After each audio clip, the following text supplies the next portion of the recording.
Chers amis, bonjour, bonsoir, comme vous voulez, fidèles à votre émission, que sont-ils devenus?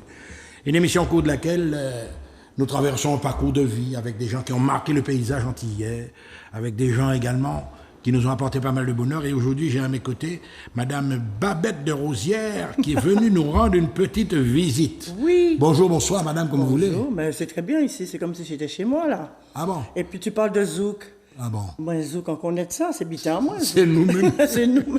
Ah, nous capables le créole français, espagnol, Ah ben moi je suis anglais. bilingue. Tu es international. Ouais. Bilingue créole français. Bilingue créole. Ben oui. Alors, avant de remonter la carrière de Babette de Rosière, il y a un événement. Alors là, c'est très, très, très important. Un grand salon de la gastronomie des Outre-mer et des cuisines du monde. Alors, on précise que ce n'est pas pendant les vacances. Ne vous précipitez pas encore. Tenez-vous bien, la 9e édition, Paris, Porte de Versailles, 26, 27, 28 janvier 2024. Voilà. L'art de vivre aux Caraïbes. Alors, quand on parle, évidemment, de Babette de Rosière, on pense à la gastronomie. Expliquez-nous un peu. Ah bon, quand on parle de moi, tu penses à la gastronomie. Ça veut dire que je te donne faim. Et c'est tous les faits que je te fais. Ben, c'est n'importe quoi, vous entendez ce qu'il dit quand on parle de moi, ça y est, il a faim. Mais c'est quand même pas mal de donner faim. Voilà, ah, ben oui, d'ouvrir l'appétit. Alors, tu vas un petit peu nous décrire le projet en lui-même. Ah ben, tu sais, ce salon, on n'a pas claqué dans les doigts pour faire un salon de la gastronomie, tu t'en doutes bien.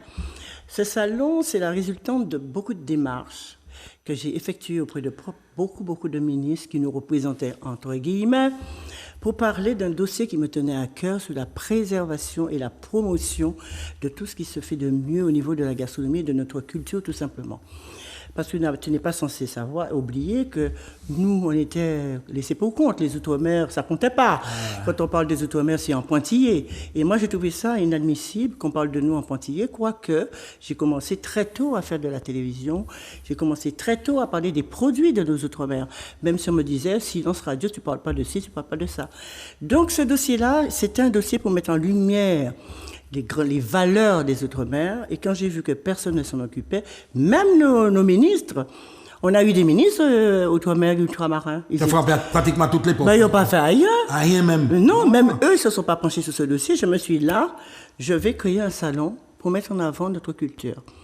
Et ces deux-là, moi, par contre, on était ailleurs dans le salon. C'est la première fois que je prends une telle décision. Tu as déjà participé quand même, Mais attends, heureusement que j'avais mon mari à mes côtés. J'ai dit, on fait le salon. Il me dit, tu es sûr? Je dis, oui, on fait le salon. C'est notre façon à nous de montrer que nous existons. C'est ça d'abord. Et puis finalement, j'ai été voir 2-3 personnes qui avaient l'habitude de faire des événements et tout ça. Et là, j'ai trouvé l'équipe qu'il me fallait. Et on a fait le premier salon de la gastronomie des Outre-mer à Paris, Porte de la Villette. On a eu 65 exposants pour un premier coup et 15 000 visiteurs, uniquement reposés sous les chines de Babette. Tu as fait tout pratiquement. J'ai fait tout. Organisation, communication, mise en place, tout le monde. Communication, alors là, j'étais à l'aise. Ah bah oui, communication, alors c'est comme si tu disais que tu rentrais dans ma chambre et que tu me voyais dans tous mes états. D'ailleurs, ça se ressent, n'est-ce pas, mesdames et messieurs, ça se sent qu'elle est à l'aise. Alors donc, on a commencé comme ça, et je me suis dit, voilà un moyen de faire mieux connaître notre gastronomie, voilà un moyen de mieux connaître notre culture, notre savoir-faire. Et à partir de ce moment-là, je me suis accrochée avec ma directrice générale, Marina Marville, qui reste à mes côtés, qui est toujours à mes côtés. On était deux avec mon mari. Et nous sommes arrivés aujourd'hui à la 9e édition. Mais il faut savoir, c'est un combat, parce qu'on n'a pas d'aide. Moi, au départ, c'était mon mari et moi qui déboussaient pour créer ce salon. Parce qu'il faut savoir, quand on fait un salon des Outre-mer, ça veut dire qu'il faut faire venir des exposants des Outre-mer. Il y a des billets d'avion pour y payer, il y a des frais pour y payer, l'hôtel pour y payer l'arrivée ici, déplacement à yo, et en plus, il y a une camionnette pour prendre ces marchandises-là pour porter dans ce salon-là. Donc, ça représente des frais. Ah, mais oui, donc, il a fallu que Marina et moi, que nous soyons aux côtés de ces exposants pour leur expliquer qu'on est là, qu'on peut leur faire un versement échelonné, on peut leur faire des remises sur les billets d'avion, on peut faire des remises sur le transport des frais et tout ça, parce que c'est compliqué, c'est pas comme les gens qui sont en métropole et qui viennent au salon. Donc il fallait les soigner, c'était compliqué. Voilà. C'était compliqué. Mais ce salon a un succès fulgurant. Eh bien, justement, nous y sommes. Parlons de bilan, en matière de bilan. En matière de bilan, noir dans ça même. En matière bilan de bilan, positif, mais c'est 6 000 mètres carrés, c'est 3 jours de salon, 2 nocturnes, Affluence 40 60. 000, on peut dire ça, 40 000 visiteurs, et c'est pas que des ultramarins, c'est mélangé. Et quand les gens viennent au salon, nous, par exemple, quand les gens vont dans d'autres salons, c'est pour visiter en touriste. Mais quand les gens viennent au salon de la gastronomie des Outre-mer à Paris, ils viennent avec leur porte-monnaie pour acheter. Ils viennent pas découvrir, ils viennent pour acheter parce qu'ils ont la culture. Ils savent ce qu'ils vont trouver. Et en plus, il y a tout ce qui se boit, tout ce qui se mange, tout ce qui se fait de mieux dans nos Outre-mer. Parce qu'il faut pas oublier que nous avons des petits artisans, des petits producteurs, des restaurateurs. Et ce sont ces gens-là qui font les Outre-mer. Alors, nous avons un détail qui a toute son importance. Quoi? Alors là, on connaît Babette, elle est guadeloupéenne, elle est antillaise. Invitée d'honneur, la Martinique. On peut dire ça. Ah oui, j'ai tenu à faire le déplacement pour venir en Martinique, pour faire la promotion de ce salon, faire mieux comprendre aux Martiniquais comment nous fonctionnons. Parce que moi, j'adore le peuple martiniquais. C'est un peuple qui est vrai. C'est pas un monde qui a passé la pommade. Quand tu entends parler M. Letchimi, ou savent que son bouc a dit la vérité. Après, un bouc a fait chimère découpé. Eh ben, je suis venu là parce que la Martinique, elle est belle. Parce que la Martinique répond à aux critères qu'on a souhaités. Parce qu'avant de prendre la Martinique, il faut savoir qu'on a réuni un comité de sélection. On n'a pas dit comme ça, on va prendre la Martinique. Hein. On a mis tout sous la balance. La Martinique, c'est quoi? Eh bien, c'est ça, c'est ça, c'est ça, c'est ça, toutes les qualités de la Martinique. Et nous avons voté et on a dit qu'on prend la Martinique. Et c'est une fierté pour moi d'être ici en Martinique, valorisant la Martinique et de présenter la Martinique comme invité d'honneur du Salon de la gastronomie des Outre-mer 2024, à la veille des 10 ans. Alors là, on connaît Babette, on aurait aimé savoir un peu plus, on va remonter la carrière. Alors finalement, guadeloupéenne, elle est originaire d'où, de quelle... Tu veux tout savoir, même tout, hein, c'est même là, ma petite culotte. Tu t'attendais pas à ça. Tu t'attendais pas à ça. Ah ben écoute, je suis dans Guadeloupe, à Pointe-à-Pitre exactement. Et puis à 17 ans, je suis venue dans l'Hexagone. Mais j'étais une immigrée en Hexagone quand je suis arrivée. Ouais. Ça n'a pas arrivé d'être immigré en pays? Non, justement, mais moi, on travaille en pile. Et puis mais moi, arrivé à 17 ans, j'ai pas eu de comité d'accueil. Arrivé au mois de novembre, inventé, chimisant les mois tout ça, j'avais même pas une idée du foie. Et il fallait que je me débrouille. Et je n'ai jamais ressenti un tel mépris, tu sais, au départ où je suis arrivée, par rapport à la couleur de peau. Ouais. J'ai ressenti ça fortement, je l'ai subi même. Mais ça m'a fait du bien. Ça m'a fait du bien d'être immigrée à Paris. Ça m'a fait du bien parce que j'ai essuyé les plâtres et ça m'a renforcé. Ça m'a carapacé. Ça a fait que je suis devenue Babette. Ça a fait que il n'y a pas dit Babette n'importe qui bitin. Ça a fait que Babette s'est fait respecter très tôt. Ouais. Tu as connu, par exemple, tes parents étaient avec toi, évidemment, lorsque tu es arrivée? Non, tu es arrivée toute seule. Alors, je vais te dire une chose, les parents, c'est une autre histoire. Alors, je t'inviterai à lire un livre qui s'appelle Toujours se relever. Tu verras que les parents, c'était vraiment une autre histoire. Juste une petite parenthèse, c'était plein d'enfants désirés. Donc, je te laisse supposer tout ce qui va avec.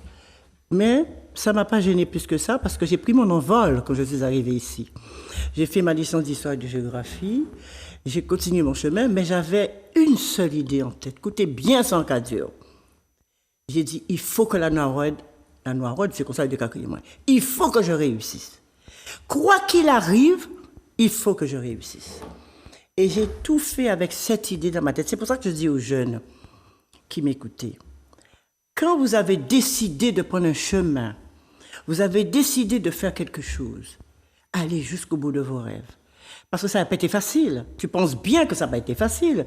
Quand je suis arrivée toute seule, pas ni pompe en famille ici, pas ni papa, ni maman, tout seul. Il faut te débrouiller. Hein? Déconsigner bouteille à clochard pour acheter une baguette pour manger. Donc, pas dans une situation florissante. Et là, tu te dis, tu ne peux pas reculer. Donc, il faut avancer. Alors, on va faire une petite digression, on va revenir sur... Par exemple, les événements récents, lorsque tu as vu des enfants de 13 ans dans la rue, etc., des faits capris, qu'est-ce que ça a éveillé en toi? Tu sais, moi, j'ai toujours soutenu les jeunes en détresse, toujours. Je me souviens qu'il y a quelques années, en plein hiver, je mettais un camion au pied de la tour Montparnasse pour donner à manger aux petits jeunes qui sont virés de leur famille, qui sont abandonnés, qui sont dans le métro, etc. J'ai vécu mes 68 aussi. Mais ce que je vois en ce moment, il y a une raison. Il n'y a pas vu une fou, c'est monde-là. Mais est-ce que toi, tu l'as vu venir, ce phénomène-là? Mais j'ai pas, plus ou moins. Parce qu'il faut voir aussi comment ça se passe dans notre entourage. Il faut voir aussi comment politiquement les gens se conduisent. Tu vois? Moi, je dis qu'il n'y a pas de fumée sans feu. Je ne cautionne pas la violence. Je ne cautionne pas ça. Mais je ne peux pas concevoir non plus qu'on ait une gâchette juste à bout portant pour tuer un jeune de 17 ans. Tu comprends ce que je veux te dire? Donc, je pense qu'il faut se mettre autour d'une table, il faut réfléchir. Parce que les jeunes se soulèvent. Pourquoi? Les gilets jaunes, pourquoi? Il y a toujours une réponse à apporter. S'il y a ça, c'est qu'il y a une cause. Il faut chercher la cause, trouver un remède pour la cause. Et tant qu'on n'aura pas trouvé un remède pour la cause, eh bien, je crois que les choses vont se dégrader de plus en plus, ce que je ne souhaite pas, malheureusement, heureusement, mais voilà.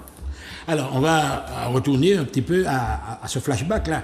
Ta carrière professionnelle. Donc, tu as eu les études, on va revenir là-dessus. C'est un roman, c'est un roman. Non, mais, alors, tu commences alors. Tu as commencé par quoi, en fait? Qu'est-ce que ça a été l'effet? Eh bien, je vais te dire... Ben, quand j'étais enfant, j'étais chez ma grand-mère. Hein. Je n'avais jamais cuisiné de ma vie, jamais. Je n'avais jamais, d'ailleurs, même pas mes pieds dans une cuisine. Ah bon? Mais lorsque je suis arrivé. Mais tu observais? Non seulement ça, mais quand j'étais douettement manger dans mon goûter. Et puis j'étais réveillé par les bonnes odeurs. Ouais. Parce que là, ici chez nous, quand tu commences à cuisiner, ou quand tu mets tes épices, tu sens le. Et si c'est le café, tu sens le café. Si c'est le chocolat, tu sens. Surtout le chocolat communion azote, son bitan qui est magnifique. Alors, donc, il a fallu que je me nourrisse, que je suis rentrée dans ma chambre d'étudiante. J'ai commencé tout doucement à préparer pour moi, parce que je ne comprenais pas les produits qu'on avait à l'étal des marchés, à Cavoitini en dive, à Cavoitini l'autre, de fromage, un paquet de fromage. J'étais complètement dépaysée. Donc, il a fallu que je me nourrisse. Donc, j'ai choisi des petites choses. Et c'est comme ça que j'ai commencé à cuisiner avec un tout petit but à gaz, juste un petit feu et un petit casserole. Et j'ai commencé à cuisiner comme ça. Et en même temps, je fais mes études. Et en même temps, j'ai envie d'être autonome parce que je n'ai pas de sous. Je n'ai pas de parents qui m'envoient des bourses d'argent, de poche. Donc, il fallait que je me nourrisse, que je vive. Et pendant que j'étais en train de faire mes études, je travaillais des petits boulots. Un petit boulot par là, j'étais dans un laboratoire. Tu travaillais très jeune? Ah, très jeune, oui, 17 ans.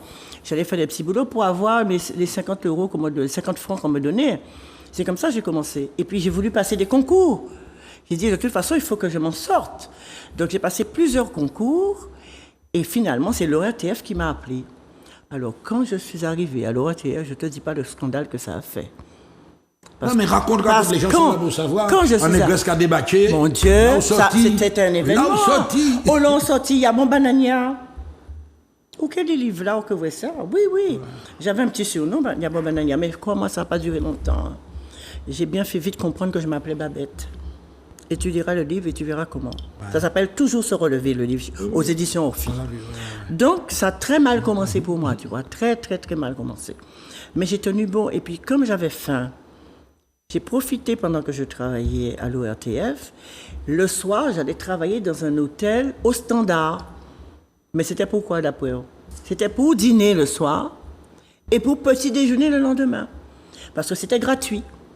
Donc, ça veut dire que je commençais mon travail à l'ORTF à 10h, en tout cas fini à 17h, en cas où prendre travail à 19h, jusqu'à demain matin 7h. Ah ben oui, j'étais au Standard.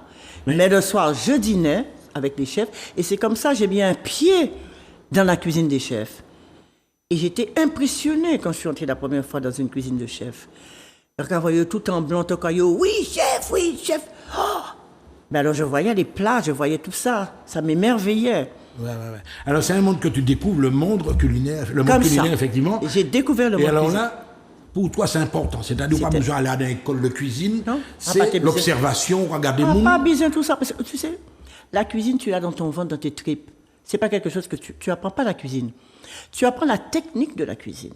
Mais l'instinct, le goût. C'est comme une chanteuse. On t'y moun ka levé, ou quand t'en es chanté, tu dis, ouais, tu m'as une belle voix. Et qu'à venir en grand ténor ou en grand. Voilà. Parce que c'est inné, ça. Tu l'as dans tes tripes, tu l'as dans tes gènes. La cuisine, je pense que je l'ai dans mes gènes. Je ne peux pas m'en passer de la cuisine. Mais j'ai eu des maîtres qui m'ont enseigné la technique de la cuisine. Et quand j'allais justement manger le soir et le midi dans la cuisine, Mais je regardais ce qu'ils faisaient, je goûtais ce qu'ils faisaient, je m'intéressais, ça m'interpellait déjà. Déjà l'équipe et tout ça, je trouvais ça merveilleux. C'est comme une pièce de théâtre. Dans ce domaine-là, tu as été adopté. J'ai été adopté. Attends. Il va pas si vite. Parce que quand on rentre, il dit, la sœur Pierre est là. Ah bon? Oui. La plonge de Galabé là. Il dit, la sœur Pierre est là. Alors moi, je crois que j'ai l'impression, quand je suis né, premier bulletin de tonne, c'est l'Angomar. Quand ils m'ont dit la serpillière est là, je leur ai expliqué où il fallait mettre la serpillière. On ne va pas vous dire où, hein, mesdames et messieurs. T'as compris? T'as compris ça? Oui. T'as bien pigé où on a mis la serpillière? Eh bien, depuis, on m'a jamais parlé de serpillière. Et là, j'ai été adoptée. Alors, je ne peux pas dire, j'ai été adoptée avec les grands chefs. Vraiment. J'ai eu un premier chef qui m'avait adopté. Il n'est plus là, bien sûr, évidemment, parce que j'étais jeune, lui, il était déjà très âgé. C'était le chef du Méridien, parce qu'à l'époque, au Méridien Maillot, il y avait un grand restaurant gastronomique. Oui. Et après, il y a eu Jorel Robuchon. Donc j'ai été, tu vois, bien acceptée, bien introduite. J'étais la seule. Partout où je passais, j'étais la seule noire. Mais les gens, petit à petit, ils ont appris à m'aimer. Peut-être que je me suis fait aussi aimer. Et là, j'ai commencé à faire la cuisine tout doucement, tout doucement. Et là, j'ai acheté un premier petit restaurant, 2 tables. Voilà, alors là, mesdames et messieurs, on va observer une petite halte parce qu'on constate qu'on a affaire à une femme de caractère. Ah bon? Mais caractère à la côte au point. Côté maman, côté papa. On ne peut pas dire où l'on prend, mais c'était mon âme absolue. Parce que si tu arrives dans l'Hexagone et tu es gna-gna, eh ben tu finiras gna-gna. Ah ouais. Si tu arrives dans l'Hexagone et que tu fais bien comprendre les choses dès le départ sans t'énerver, et après quand on continue à te chagriner, tu mets les points sur les i, là on va te respecter. Tu as toujours cherché à me faire respecter. Parce que on m'a fait remarquer que j'étais pas comme les autres. On m'a fait remarquer que j'avais une différence, que je ne voyais pas moi-même. On m'a touché pour voir si ma peau changeait de couleur. Alors, quand tu subis tout ça, et je passe des détails, parce que les détails croustillants sont dans le livre, alors ça te carapace, ça te renforce. Eh bien, très jeune, j'ai eu mon caractère. Très jeune, je me suis fait respecter. Très jeune, on ne m'a pas marché sous les pieds. Une fois, on m'a tabassé, j'avais 10, 9 ans, dans un ascenseur, en me traitant sale négresse. Jamais ça s'est reproduit. Alors, jamais ça s'est reproduit. Une forte personnalité, justement, qui résiste. Qui a de l'autorité, ça il en a. Ça, mais, pas. Alors, il y a ça, et puis il y a aussi la communauté antillaise qui t'observe. À l'époque, c'était Tropique, etc., Jallier, etc. Tu côtoyais ce petit monde-là? Bien sûr, mais c'est mon ADN, quand on comprend. On ne prend pas en blanc. Non, mais enfin, alors, c'est mon ADN, les Outre-mer. Ouais. C'est seul langage à comprendre, c'est créole. Oui. Je t'ai qu'à dire, moi, pas parler créole. Mais c'est ça le langage à comprendre. Moi, je suis foncièrement guadeloupéenne, je suis foncièrement ultramarine, je suis bien partout. Dans les 9 territoires, je suis chez moi. Et ils me font sentir que je suis chez moi. Quand, par exemple, dernièrement, j'étais en Guadeloupe. Ouais. Même dans mes rêves, je te dis franchement, même dans mes rêves, je ne pouvais pas penser d'avoir autant de reconnaissance. Dans les rues de Martinique, tu vois les gens qui me voient, qui m'abordent, on sent l'amour dans leurs yeux, dans leur expression. Et quand je fais un comeback de tout ça, je me dis, est-ce qu'un jour, quand tu as démarré, ça t'est venu à l'idée que tu serais comme ça? Je suis partie à l'ONU pour faire la cuisine de tous les chefs d'État. Tu ne te rends pas compte? Quand moi, Babette, là, je me suis retrouvée devant Ban Ki-moon. Ça s'est passé quand? Ça s'est passé il y a peut-être 4 ans ou 5 ans. Ah ouais. Devant Ban Ki-moon, devant le président de l'ONU.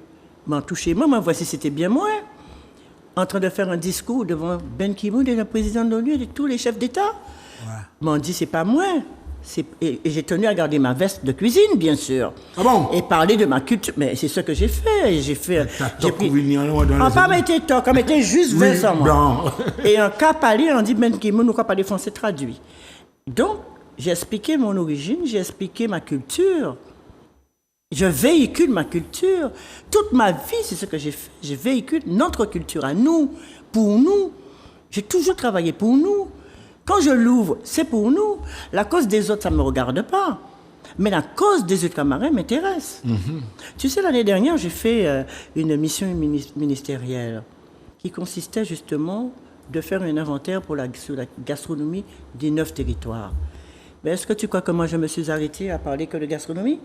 On parlait de chlordécone, on parlait de manque de poissons d'avinement, on parlait de tous ces problèmes-là que Semouna a rencontrés dans chaque territoire. Ouais.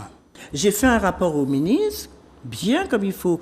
Évidemment, j'ai mis en avant tout ce qui est gastronomie cuisine, mais j'ai aussi parlé des problèmes qui gênent. Ouais. Mais justement, Babette, je t'arrête là. Lorsqu'on, dans le dossier chlordécone, on aboutit à un non-lieu. Alors, pas même parler moi de ça. Non, mais il faut... Parce que je peux te dire, parce que ça, son bien qui a énervé, moi. 95-98%, tout le monde a dans son aïe ni chlordécone. Madame qui a tété Timonayo qui a bré chlordécone. Il a obligé de faire culture hors sol parce que t'es là pourri pendant des siècles. Et avec ça, c'est non-lieu. Ça y est, c'est fini, c'est dans la boîte. Nous pas de droit à rien. Pourquoi trouver ça normal? Moi, je trouve ça pas normal. Et il faut qu'il y ait une réparation, parce que c'est pas normal. Je m'associerai au peuple pour ça. Parce que moi, je considère que c'est un mépris pour nous. On nous considère comme quoi? Alors, nous toutes contaminés, nous toutes malades. Les États-Unis ont arrêté le chlordécone depuis longtemps. Nous continuons. Mais c'est Victorien Lurel qui a fait épandage tout partout sur les bananeraies, tout ça pour les béquets pour sauver récolte aïe, bité aïe. Je n'ai rien contre eux. Mais il faut savoir préserver la santé des autres. Est-ce qu'on prend en compte santé en nous? Tu vois la quantité de personnes qui souffrent, les gens qui sont malades à la suite de ça, et au cas où nous sommes en non-lieu? Non, faut qu'il y ait quand même une réparation pour que les gens se sentent considérés. Parce que là, pour l'instant, j'ai l'impression qu'on nous a mis dans la poubelle. Terminer le banc, fermer le banc, c'est réglé, non. Alors là, on arrive sur un terrain, justement, c'était une amorce. Ta carrière, oui, c'est là. Ta carrière politique après ça. Comment tu arrives? Mais tu peux dire, comment tu arrives à la politique? Mais c'est mon envoyé du négoce là, il faut nous mettre en ça aussi là. Mais c'est vous-même qui dit moi. Ça. Ouais. Avant d'entrer en politique, on rencontre nos hommes politiques et de toute façon, leur restauratrice ou café politique tous les jours. Leur cuisinier ou restaurateur ou cuisine tous les jours. On rencontre tous les hommes politiques les plus illustres. D'accord? Donc j'étais déjà dans la politique et j'ai vécu aussi avec un homme politique. Donc on sait ce que c'est que la politique. Mais pour rentrer en politique, il faut savoir ça qu'on fait. Si on rentre en politique pour avoir un trapotin, pour nous avoir une serviette, pour nous un titre, c'est pas la peine. Mais si tu rentres en politique pour les autres, pour la collectivité, pour tes frères, pour les aider, c'est un don de soi que tu fais, tu n'attends rien en retour. Eh bien, c'est ça que je critique. Ce que je critique, c'est que tant que tu es candidat, c'est la brosse à reluire, tu es la plus belle, la plus merveilleuse, tu vas proposer au monde des merveilles, tu seras vice-président, tu auras ci, tu auras ça, on te berce d'illusions, on te chouchoute, on te raconte le monde des merveilles. Mais la seule chose qui les intéresse, ce sont les voix que tu apportes. L'impact que tu vas leur emmener. C'est ta gueule que tu as, que tout le monde connaît, que tu es populaire, qui servira, qui va peser dans la balance. Mais une fois tu es élu, eh ben, tu deviens l'adepte du gourou. Tu es dans la machine? Mais oui. Tu vois, il y a le gourou, le grand maître qui est élu, et toi, tu es l'adepte. Donc, quand on te dit quelque chose, il faut répondre oui, Bwana. Tout ce qu'on te dit, c'est oui, Bwana. Tu ne peux pas aller à l'encontre. Tu as des éléments de langage que tu dois appliquer si on te pose la question, et tout le monde te répond la même chose. Est-ce que voici également, c'est mon qui a dit oui, Bwana, et c'est mon qui a rentré à don case. Non, mais, est-ce que c'est mon qui est rentré à don case? Pour dire, Babette, tu vas dire ça, tu vas dire ça. Non. Moi, depuis 2015, j'ai été élue, je fais beaucoup de choses. Parce que moi, j'étais responsable de la gastronomie. Et tu sais, c'est un peu comme ça qu'on m'a alléché, parce qu'on m'a dit qu'on va me donner la cité de la gastronomie à m'en occuper. Mais lorsque je suis élue, et je me suis rendu compte que c'était un hocher, et que la cité de gastronomie, ni 15 ans, de parler de services dans son coquille vide, on dit qu'on a foutu pas mal de gueule en moi.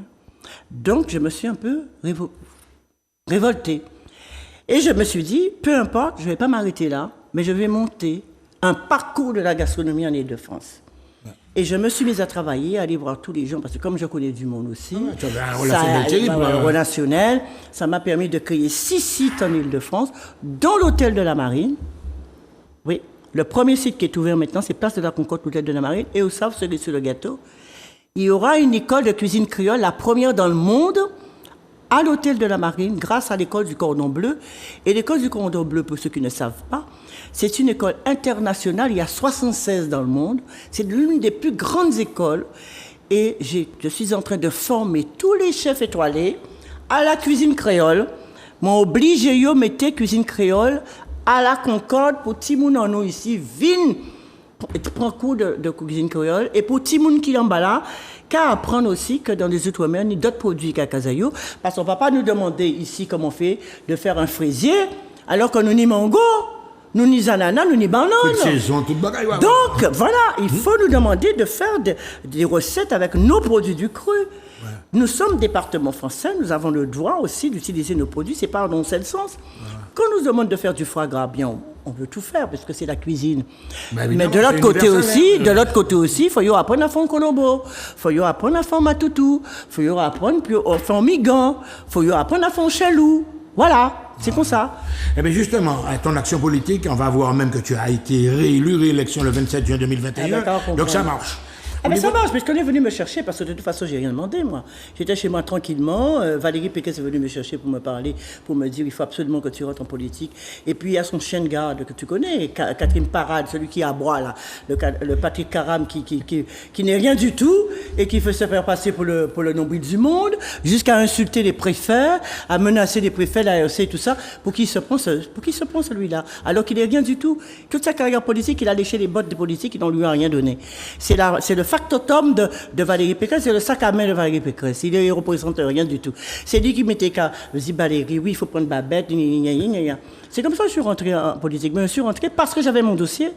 J'avais mon dossier pour la préservation et la promotion de la gastronomie. Ça, c'était ma porte d'entrée. Et je savais que si j'étais légitime élu, je pouvais avoir les mains solides pour défendre les Outre-mer. Ouais. C'est pour ça qu'on rentre en politique. On peut rentrer en politique, moi, je suis rentré en politique pour avoir une légitimité pour parler des sujets qui m'intéressent. 2 sujets qui m'intéressaient. Mon dossier sur la préservation et la promotion pour justement les Ultramarins et défendre les intérêts des Ultramarins. Tout le reste, je n'ai rien à foutre. Ouais. Tu comprends ce que je veux te dire? Voilà. Alors, quand tu vois maintenant, Babette, effectivement, nous avons des amis, M. Loutobi, etc.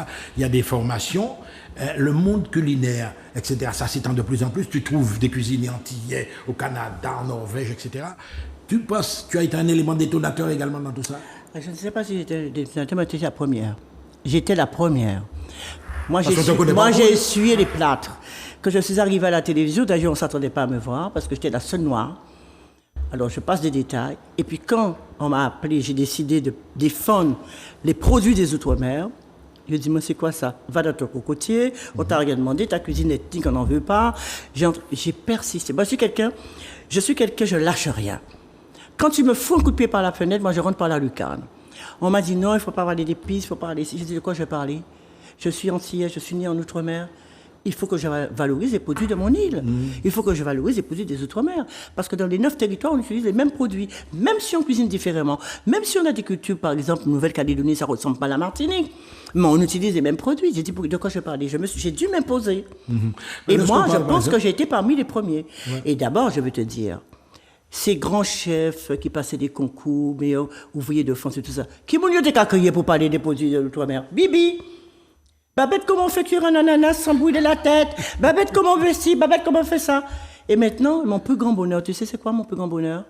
De voir que ceux-là même qui critiquaient ma cuisine, eh bien, quand je vais chez eux, un café chayotte, banane, tatin de banane, de mangue, eh bien, c'est mon plus grand plaisir, ça veut dire que j'ai réussi au moins ça. Voilà, alors Babette, quand on parle également de tout ce que tu viens de me dire, là, on parle également aux Antilles d'autosuffisance alimentaire. Bon, nous loin de ça. Parce que nous sommes des ultramarins, nous sommes séparés par des océans, nous sommes éloignés. C'est ça notre problème. L'approvisionnement, c'est un problème que j'ai soulevé d'ailleurs lors de ma mission. Je suis allé dans pratiquement les 9 territoires, j'ai vu l'approvisionnement, c'est terrible. Tout vient de là-bas. Comment veux-tu être autonome? Et puis, il faut dire aussi, il y a des compatriotes qui sont fainéants. Il y en a qui auraient pu aussi faire un élevage de poulets, faire un élevage de, je sais pas, plutôt qu'à attendre que ça tombe, parce que nous ni terre, nous ni soleil, nous pouvons faire tomates, nous pouvons faire plein de choses. Mais bien sûr. Il y a bien un incident qui vient faire melon. Pourquoi nous pas faire nos melons? Pourquoi nous pas faire nos tomates? Pourquoi nous pas faire produits en nous? Maintenant, ça commence à changer. Parce qu'il y a quelques années, c'était pas ça. Mais maintenant, ce qui me fait plaisir aussi, je vois des jeunes les jeunes, ce sont mes dadas. Les jeunes, la jeune génération s'intéresse maintenant à la gastronomie, s'intéressent à l'agroalimentaire, ce qui n'était pas le cas avant. Quand t'es serveur, quand t'es cuisinier, ou t'es servile, ou t'es fort caché. Mais maintenant, les jeunes, ils ont remis le là. Quand je vois les jeunes, surtout en Martinique, il y a plein de jeunes qui évoluent, qui font évoluer la cuisine. Mais quand on fait évoluer la cuisine, on fait évoluer la culture, on évolue nous-mêmes. Moi, j'ai eu à connaître un petit jeune, je ne me rappelle plus de son nom, qui m'avait reçu l'année dernière dans un chai où il y avait un champion du monde pour le rhum. Il a préparé des petites choses pour accompagner le rhum avec nos produits locaux d'une rare exception. Justement, c'est le pas rhum, si montant, d'une rare exception. On va pas faire l'apologie de l'alcool, mais les gens peut-être... Non, avec modération. Mais c'est tout ça pour te dire... Fondamental, hein, ouais. Tout ça pour te dire que nos jeunes ont compris. Et moi, il faut donner un coup de main aux jeunes. Et c'est pour ça, le Salon de la gastronomie des Outre-mer, c'est avant tout ce que je veux faire. Faire venir des jeunes dans ce salon.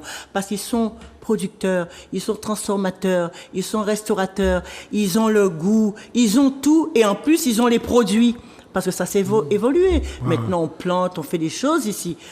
On ne peut pas dire que c'est l'autosuffisance alimentaire, mais on y espoir qu'on joue, nous, Kenny, autosuffisance alimentaire. Mais justement, on a pris une image qui m'a rappelé quelque chose. Tu sais, à l'époque, avant, c'est là où Patrick Faye, l'école, le symbole de la réussite, c'était fonctionnaire, etc. Ouais. Ou quand il y a en championnat, cette image-là... Il était qu'à mettre un lycée technique. Il était qu'à prendre pour des cons, il était qu'à mettre un lycée technique. Ouais. Mais c'est trompé, il trompé.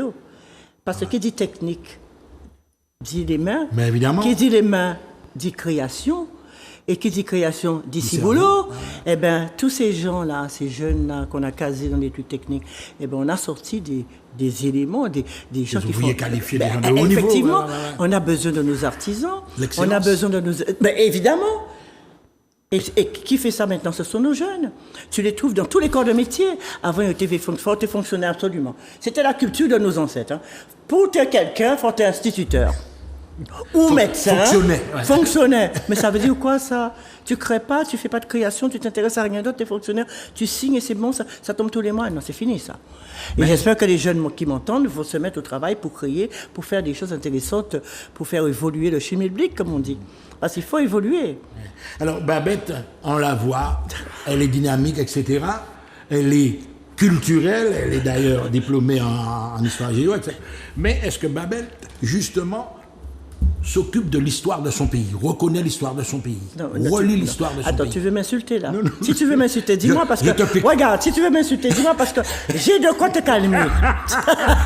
Alors... Mais écoute-moi, je t'ai dit tout au début que je suis foncièrement guadeloupéenne. Ouais. Ça veut tout dire, hein?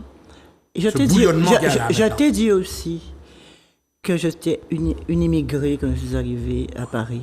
Ça a un sens, ça. Et tu me demandes si je connais l'histoire de mon pays? Tu me demandes si j'aime mon pays? C'est ça que tu veux dire? Je te pique. Voilà. Tu me demandes là, à moi, qui suis que devant toi, mais attends, mais je vais appeler au secours, je vais appeler quelqu'un pour me défendre. Mais ôtez-moi de là, monsieur, il me cherche. Alors vous avez là le sens du théâtre, alors là, vraiment. Mais ce qui m'interpelle, justement, on a vu tout ça, l'esprit d'entreprise. On dirait que plus tu fais, c'est plus tu as envie de faire. Ah, il faut laisser, il faut transmettre. Maintenant, je transmets, tu vois. Je fais des choses qui me plaisent, bien sûr. La gastronomie, c'est mon cœur de métier. La cuisine, c'est mon cœur de métier. Mais à côté de ça, je fais d'autres choses. Mais moi, ce qui me motive maintenant, et c'est peut-être la raison pour laquelle je suis ici, et je vais aussi dans les autres territoires, c'est pour motiver les jeunes, pour transmettre. Parce que tu sais, le ministre de l'Outre-mer m'a demandé de reprendre mes émissions. J'ai dit, si je reprends mes émissions, c'est pour transmettre aux jeunes. Ça veut dire que je ferai des émissions avec des jeunes, pour leur apprendre. Parce que pourquoi je fais ça? Parce que je suis allée à La Réunion, et j'ai pris un jeune Réunionnais pour faire une émission avec moi. Tiens-toi bien, l'enfant ne connaissait pas le produit du cru. L'enfant ne connaissait pas ses produits.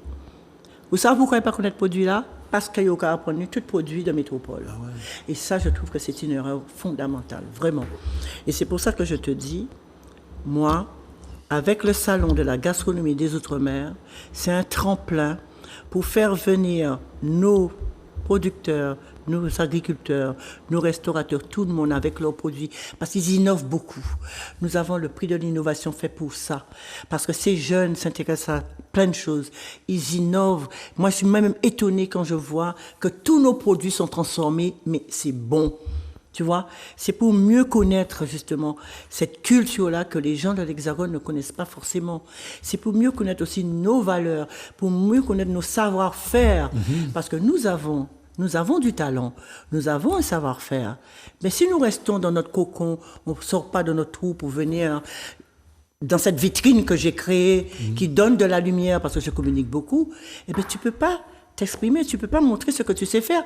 C'est si vrai que il y en a qui sont venus dans mon salon et qui se retrouvent maintenant avec leurs produits chez Carrefour, voilà, parce que je fais venir des entrepreneurs, des gens qui travaillent dans les grandes surfaces pour faire goûter nos produits. C'est pour ça que j'ai créé le prix de l'innovation. Et il n'y a pas que ça, parce que dans ce salon, il y a aussi un espace chef. Et l'espace chef, je fais venir tous les grands chefs 3 étoiles qui travaillent avec les petits jeunes que je fais venir des Outre-mer. Et les petits jeunes, au départ, ils sont impressionnés parce qu'évidemment, il y a encore bleu, blanc, rouge. Ah ouais, il y avait les grands chefs. Mais très vite, les grands chefs deviennent des commis. Le contact est impeccable. Devient commis et le petit prend confiance en lui. Il travaille, il a envie de connaître. Ça leur apporte énormément de choses. C'est ça l'espace chef, mais c'est pas tout. J'ai aussi l'espace marmaille. Les moments à l'avenir, il a mis Timouna, il y a l'espace marmaille. On apprend aux enfants, toujours des grands chefs qui apprennent aux enfants à faire des petits gâteaux.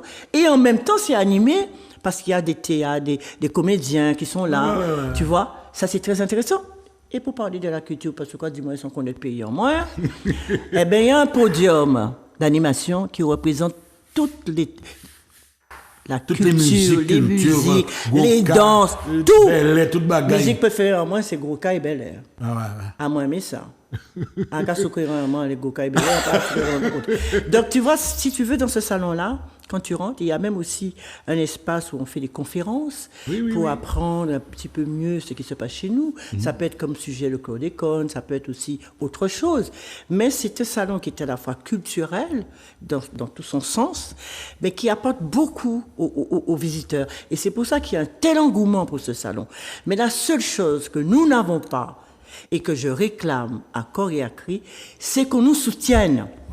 Et c'est pour ça que j'ai demandé à voir le président Letchimy, parce qu'il représente la région, il représente le département. Donc j'ai besoin, et d'ailleurs j'ai sollicité tous les présidents de région pour leur dire, si vous voulez que Sagesse d'Homme vive, eh bien il faut nous aider. Il faut aider les petits producteurs, les petits exploitants à venir justement dans cette maison que j'ai créée pour eux à la porte de Versailles.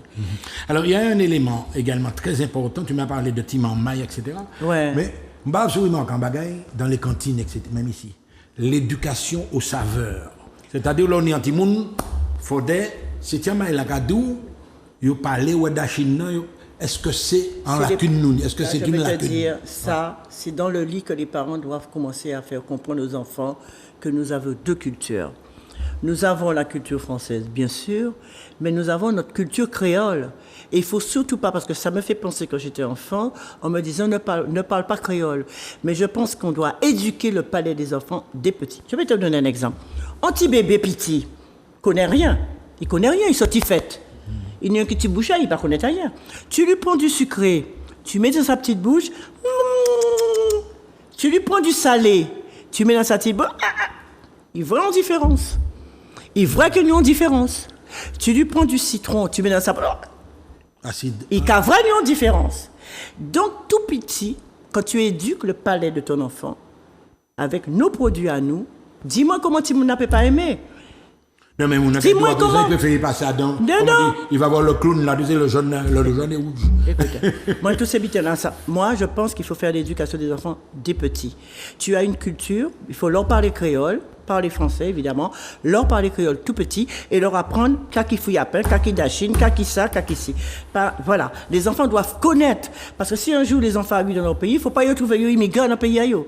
Mais il y a Et puis notre culture, tu sais que c'est précieux. Nous avons un plus par rapport à la gastronomie française. Nous apportons un plus à la gastronomie française. Nous sommes un pan de la gastronomie française, mais nous apportons un plus. C'est grâce à nous, au savent que je ne peux manipuler les épices. C'est grâce à nous, au savent, ben oui, parce que je peux te dire, à part le sel et le poivre, excuse-moi du peu, eh ben voilà. Et si on enlève tous les produits que nous avons apportés de l'Hexagone, tu n'as qu'à carottes et poireaux. Hein.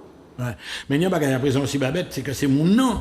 Tout le monde en naturopathe, tout le monde a mangé roots, tout le monde a fait koyo, etc. Mais alors, c'est pas est-ce que interdit. c'est une tendance ou bien c'est la suite logique? Écoute, c'est pas interdit. Moi, je peux pas dire aux gens, ne soyez pas végan, ne soyez pas végétarien, ne soyez pas...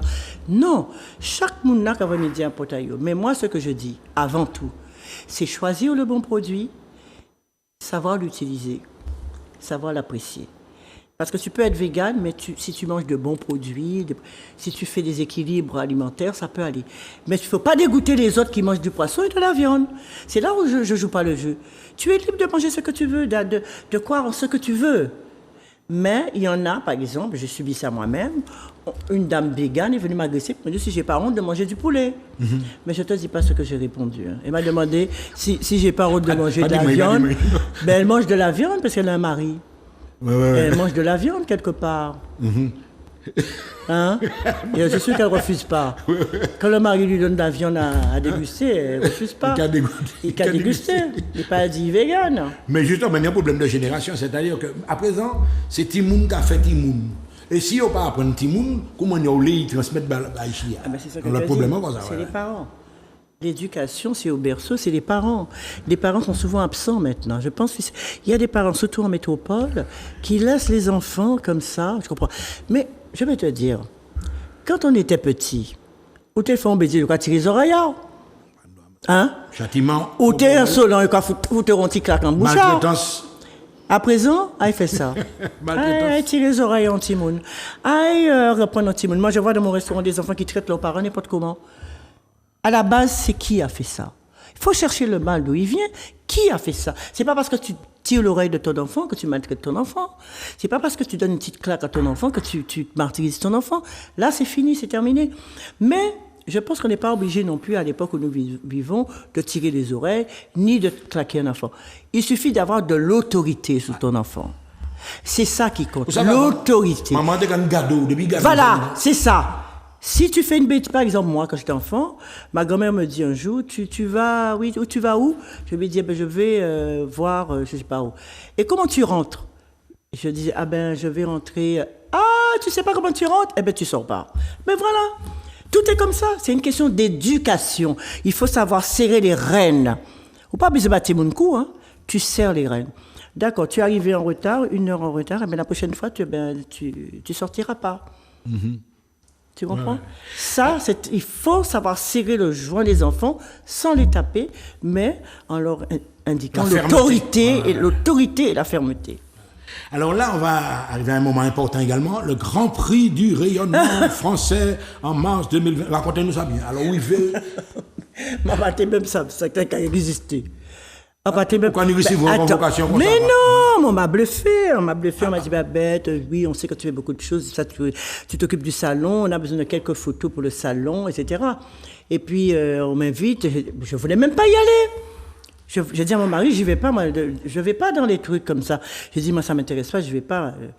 Et puis, j'ai une copine qui me dit, si tu veux, je t'accompagne. Alors, moi, j'appelle la personne qui organise, je dis, est-ce que je peux venir avec une copine? Ah non, mais elle n'est pas prévue. Si elle vient pas, je viens pas. Mais non, peut-être il faut venir. On a accepté ma copine. C'est lorsque je suis arrivée, je vois Tony Parker, je vois Le Drian, à qui star qui là, Madame Macron, à vrai Stéphane Bern. Après voir tous ces mondes-là, maintenant, on peut passer quelques photos. Je dis, mais quand... Et puis, on m'appelle sur le podium. Là, attends, regarde là, tiens. On m'appelle sur le podium et on me dit que j'ai le prix du rayonnement français pour la gastronomie. Je t'assure que après l'ONU, après les têtes couronnées, le roi du Maroc, et on me dit que j'ai ça pour toute ma carrière, je t'assure que j'étais dans un état... je ne m'attendais pas à ça, c'était une reconnaissance. Et puis là, je me suis dit, tu vois... Ta petite cuisine, tu as commencé avec 2 tables Et regardez là où j'arrivais. Prix du rayonnement français. Le plus grand prix qui existe, c'est mieux que la Légion d'honneur. Et qui c'est qui m'a remis mon prix? C'est le patron de TV5 Monde, parce qu'il a dit, ben, la Babette, on la voit partout, elle est internationale, elle est partout. Si on a des photos... Et là, j'étais très contente, Oui. très émue. Ça se passait où Et ça s'est passé au Quai d'Orsay. Oui, oui. Au Quai d'Orsay, il y avait tous les ministres, il y avait Madame Macron, il y avait vraiment... c'était une ambiance vraiment exceptionnelle. Ouais. Il fallait vivre ça. Ouais. Il fallait vivre ça. Et en matière de projection, effectivement, hein, comme on dit, le temps passe ou pas un jeune... Tu veux tout savoir sans rien Non, la payer. projection immédiate, là, c'est la 9e édition, etc., 26, 27, 2024. Mais là, dans l'immédiat... Par exemple, tu n'as jamais fait du cinéma, tu n'as jamais sollicité. Ah si. Alors écoute, il y a Catherine Deneuve avec, comment il s'appelle, celui qui fait la publicité pour le café Malango, là. Eh bien écoute, on m'avait proposé de faire La Reine Blanche. La Reine Blanche, le titre du film. Et moi, j'avais mon restaurant et tout ça. Je suis allée pour passer le casting. Et puis, ils voulaient me prendre pour faire ça. Et puis finalement, c'est trop patente. Je ne suis pas peut-être née pour le cinéma. On attend trop. Non, mais toi, tu es spontané. Le fait simplement de donner des textes, on va dire non. Oui, mais ça, c'est rien. Ouais. Mais ou qu'à attendre l'eau, qu'a fait cinéma. Ou peut attendre toute une journée avant pour passer. Voilà, moi je préfère la télévision, c'est spontané, et puis c'est direct, je dis ce que je pense. C'est vrai, j'adore. La télévision, c'est ce qui me convient le mieux. Ouais. Parce que j'aime tout ce qui est en direct. J'aime pas les choses qui sont un peu en différé, parce que je suis sûr que je suis en direct, qu'on me coupe pas. Donc je profite pour dire tout ce que j'ai à dire. Un vieux amateur. Et c'est valable pour tout. Et c'est pour ça qu'il y a quelque chose qui va pas. Ouais. Quand je vois, par exemple, le Covid. Quand le Covid commençait, il était capable de parler des Outre-mer, mais sous-tendu, il était capable de parler des Outre-mer. Il était capable de parler de tout pays qui n'est Covid, il était capable de parler de la météo. Ouais. En jouant pétant, quand on téléphonait CNews, on dit, qui bitin ça? C'est capable de parler de la météo, tout bitin, et les Outre-mer, c'est quoi? Il n'y a pas ni masque, il n'y a pas ni ailleurs, il n'y a pas qu'à exister, quoi. Ouais. Ah ben oui, j'ai fait un gros. Et Valérie s'est raccrochée à ça pour dire, ouais, c'est moi qui parlais. Mais moi, je ne peux pas parler, non. Moi, j'ai envie d'avoir ma liberté, j'ai ma liberté. Justement, l'expérience du Covid, comment tu as vécu ça? Bien. Quand même à 2-3 ans, ça t'a un petit peu... Je vais te dire une chose. Avec mon salon, j'ai essuyé les plates, tu ne peux même pas savoir. J'ai connu les gilets jaunes, j'ai connu les grèves, j'ai connu les attentats et j'ai connu aussi le Covid. Et j'étais la seule, pendant le Covid, à assurer mon salon à la porte de Versailles. On était tout seul. Et c'était dur. Parce que normalement, plein de gens avaient réservé leur stand pour venir dans mon salon. Mais quand on a exigé le pass vaccinal, mon salon a été déserté et j'étais obligée de réduire mon salon de moitié. Ça a été le plus beau salon, je crois, parce que ça a été bourré. Je n'ai jamais vu ça. Les gens privés de liberté, j'ai ouvert mon salon, c'était délirant. Et les exposants qui étaient là, ils ont travaillé du feu de Dieu. C'était un salon exceptionnel. Et d'ailleurs, l'année prochaine, je peux te dire, qu'aime-vous bien, je vais faire un salon exceptionnel. Tu parles du salon qui arrive, je vais faire un salon exceptionnel. D'autant c'est la Martinique qui est invitée d'honneur. T'as intérêt. Bon. Et Martiniquais, j'en connais tous. C'est les gens qui aiment belles bitins, qui, voilà, c'est des... En pas d'intérêt bigidi, là, un intérêt excellent. Ça va être un très beau salon avec l'art de vivre et en plus le thème des épices. Ouais. D'accord? Tu y tiens, les épices. J'y tiens. Ah ouais. Et je compte justement sur mes compatriotes qui m'écoutent pour vite nous téléphoner pour réserver leur stand. Parce que j'ai déjà des personnes qui ont beaucoup réservé et bien sûr la majorité ils sont dans l'Hexagone, mais j'ai besoin que mes exposants martiniquais déjà bloquent leur stand. Et en plus, on va leur faire des facilités de paiement, mais bien sûr. On va bien sûr, les gens, ils appellent, ils viennent. Et demain, à 17h, on reçoit les exposants, on reçoit les personnalités autour d'un verre pour développer et mieux expliquer ce que c'est que le Salon de la gastronomie des Outre-mer qui s'appelle le Sagasdom. Ouais. Alors là, mon gars, mesdames et messieurs, vous regardez, non, madame, c'est pas possible, elle est inépuisable.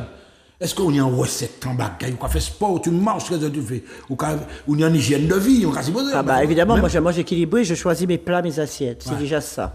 Je mange 5 quand je monte sur la balle dans un point, en gramme, en carré, t'es là. Et puis il y a autre chose. Ouais. Tu n'aimes pas la bonne chair ou pas? J'aime tout, je mange tout. Ah bon? Je mange tout, mais de façon équilibrée. C'est pour ça que je dis, il faut faire... Moi, je suis contre la malbouffe. Quand je vois les jeunes qui vont au McDonald's, j'ai rien contre ça. Mais vraiment, si les parents pouvaient cuisiner simplement pour leurs enfants, ce serait formidable. Puisque la malbouffe vient de là. Quand tu donnes n'importe quoi à tes enfants, ben, ne t'étonne pas qu'il y a le gras qui pousse de partout. Tandis que si tu équilibres, nous avons tout ce qu'il faut à Casano pour faire un bon manger. Ou quand il y a Casa, on prend un petit fruit à pain, on prend un petit ziam, on prend un petit dachine, ou quand il prend un petit poisson, on prend même un petit poisson au bleu avec ça, c'est bon. Ou pas besoin de faire tralala, on prend un petit poulet, c'est bon. On va trouver tout ce qu'il faut ici, des légumes, tout ça qu'il faut. Vous savez, dans la culture, nous avons ça, hein, le jardin. Jardin personnel. Mais oui, si jardin tropical derrière. Pourquoi il prend un petit biche? C'est ça qui existe là-bas, c'est pas moi qui ai dit ça. Mais c'est l'antillais qui a fait des laits, mais en. Mais il faut encourager. Il faut un petit jardin. Moi, dans tes petits, quand même, moi, t'es des cases qui ont signé un contrat, c'est un mal au ventre, il a un citronnelle, qui a fait petit thé, bon, moi, qui a fait à peine, qui a fait un petit migan, moi, vite fait. Même si pas ni viande, pas ni rien, mais bon. Côté médicinal, ou bon, j'en laisse ça aussi. Bien sûr, évidemment. Mais tu sais que. Il y a un Guadeloupéen, pendant la période de Covid, qu'on a beaucoup critiqué, qui fait Zebapic. Mais il couillon tellement. Mais Zebapic, son butin qui est nécessaire, son butin qui est bien pour nous. Son butin qui est bien, on a fait une petite photo, l'huile essentielle de Zebapic. C'est pas mauvais. Quand tu es petit, qui j'ai eu des soigner? Il y a des en pharmacie? Ou qu'on passe des cas, ou qu'on prend semaine contrat, ou qu'on prend tout butin, ou qu'on soigne vous-même. En tout cas, mais ça, et tout ça, il appelle tout ça. Et ça, c'est patrimoine en nous, ça. C'est un plaisir pour nous dire, si vous regardez, nous parler, les gars, nous avons des gars, nous avons dit, moi, quand ils pensaient qu'on rappelait ça, parce que. Ah oui, salon de la gastronomie. Mais j'ai fait le déplacement pour ça. Alors, j'ai fait le déplacement pour rencontrer mes compatriotes martiniquais, pour leur dire, venez au Sagesse d'Homme, bon, nous, faut là. Parce que il y a une chose que je déplore. Laissez salon de l'agriculture, laissez salon, c'est Foire de Paris. Yo, toute cavine, yo, un petit KGB serré comme ça. Ouais. Mais moi, son salon pour yo, son salon élégant. En architecte d'intérieur qui a fait toute la décoration. Tu es chez toi quand tu viens chez moi. Tu es chez toi, t'es pas dépaysé. Tu es à l'aise. Tu vois, c'est les outre-mer. Pas nippon d'autres bitins, c'est nous. Et cette culture que je véhicule, que je défends, c'est nous que nous défendons. C'est pour nous qu'on le fait. C'est pas pour les autres, c'est pour nous. Pour mieux nous faire connaître, pour mieux valoriser nos produits, parce que nous avons du talent. Tu comprends ça? Alors c'est le 26, 27, 28 janvier 2024. Porte de Versailles, hall 5-1. Mesdames, Messieurs, c'était Babette de Rosière dans ses œuvres. Je prends rendez-vous là, je prends date là, nous toutes là. À très bientôt. À très, très vite. Merci de m'avoir reçu.